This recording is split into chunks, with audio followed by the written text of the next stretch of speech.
Hi, my name is Philip Hugh. I'm a final year medical student from Cambridge University, and along with the other members of my team, I want to tell you what the student group has developed and achieved in the last 6 months. I introduce to you Project MELON. What does MELON stand for? Well, it stands for Medical Ethics and Law Online Network. You may ask, what is it? Well, it is an interactive website where medical ethics and law resources are shared and presented together. When we were conducting our research for Project MELON, the availability of shared resources for the teaching of medical ethics and law was deficient. We sought to address that gap with innovative methods of teaching through the establishment of this website. Our aims. We aim to provide engaging teaching resources for medical educators. We wish to develop tools so medical students can self-assess their own progress. And we wish to provide resources as well by which students can revise from. Why did we do this project? Well, doctors, we feel, are so much more than walking books of facts, and they are often faced with ethically and legally challenging situations throughout their professional life. The understanding of medical ethics, we feel, helps make students aware of the situations that they will be facing during clinical years and suggest appropriate ways of dealing with them.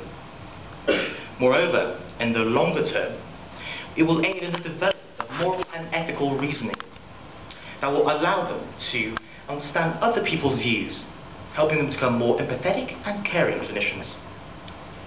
Why the medium of a website? Well, over the past few decades, the access to information technology has increased by the speed, breadth and convenience.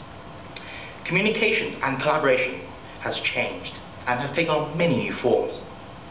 Indeed, there is a need to embrace and utilize new sources and resources for media. In recent years, the development of what has been known as Web 2.0 has changed in the face of how information is shared. We wish to bring medical ethics and law into the Web 2.0 era. We aim to encourage discussion amongst medical students from universities across the country, regardless of geography. It is important also for the teacher to engage as an e-teacher via the plurality of approaches to e-learning. We feel this is because of the fact that you can develop new competencies, new forms of interactions, and new kinds of relationships between learners as well as colleagues. So, what has Project MELON achieved? We formed a website called ministryofethics.co.uk. It contains online videos, interactive assessments, and much more. And I'll go through the features with you now. So, for online video scenarios, we have an innovative approach to the problem of developing engaging ethics teaching resources, just as Dr. Moore proved to us with her videos. And we wish to transform core curriculum cases into such videos. Let's explore the website together. So, we can go on to child protection site, and we see there is a set of revision notes that students can partake in and use.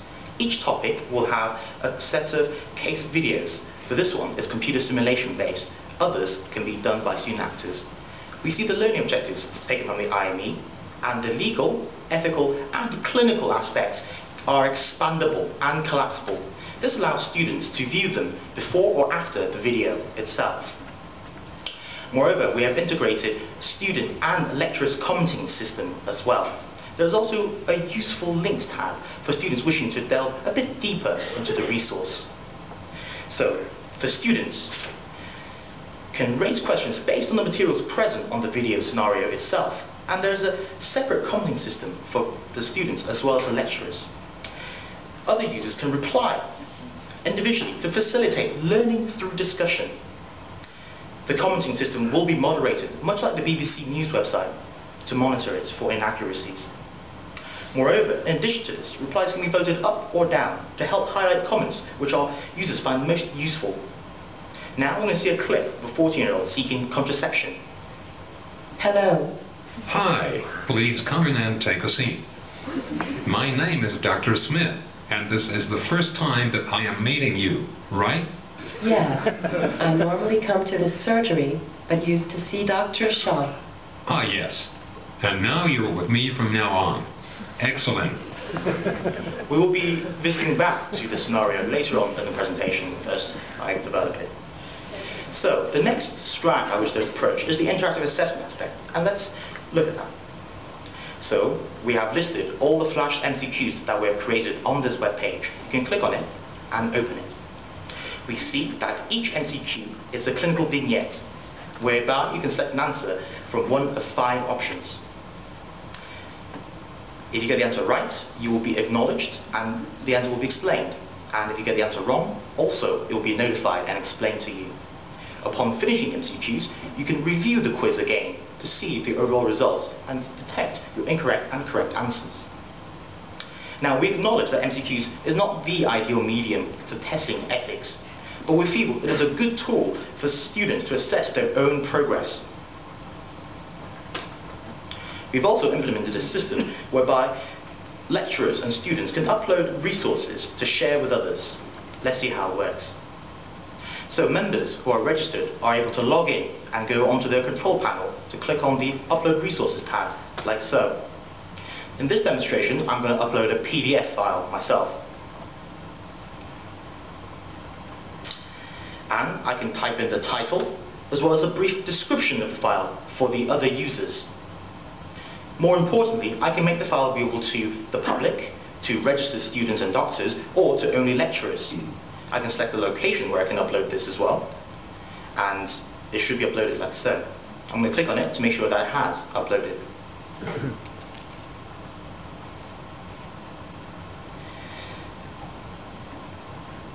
Now, you may ask, how do we develop all this into the video scenarios and further on? Well, I will now tell you how we can turn our ideas into scripts, then into computer simulations, and finally we develop them into student volunteer actors.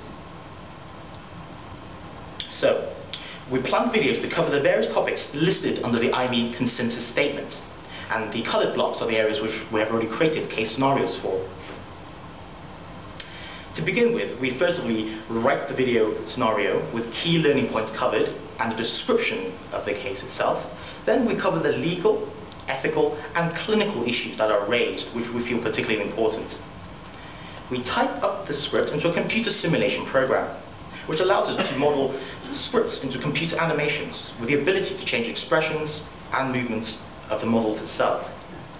Furthermore, we can model the camera angles like so, and are able to modify the scene setup itself. By modeling the camera angles, this reduces considerably the time taken to shoot and edit the film if we're using real-life student actors. So, let's show a demonstration clip of the continuation of the GP practice that we saw of the 14-year-old who are seeking contraception. Okay, have you tried talking to your mother? Maybe she would be more reasonable than you think.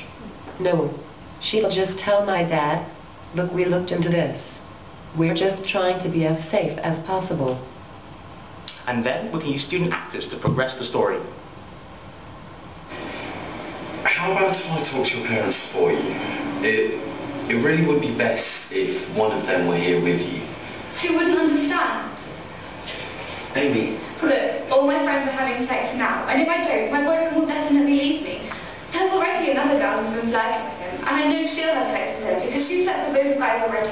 If he leaves me for her, it will be the end of my life. I'll never be able to go back to that school. Please help me. What is the future plan for the Ministry of Ethics.co.uk? We see we want to involve the tracking and self-assessment so students can monitor their own progress and focus on the weaker areas. As we've seen with Dr. Moore's videos with the root filling canal, which is quite amusing, we can hire professional actors now to further engage the user. We are planning to incorporate this into an iPhone application. This will increase the amount of convenience to medical students and junior doctors and bring medical ethics to other mediums. I don't have enough time right now to show you the other features of the website, such as the featured articles here, as well as the book reviews section of the website, which students may find particularly useful. However, I will be available during lunchtime to answer any questions you may have. Ladies and gentlemen, thank you very much for your time, and this was ministryofethics.co.uk.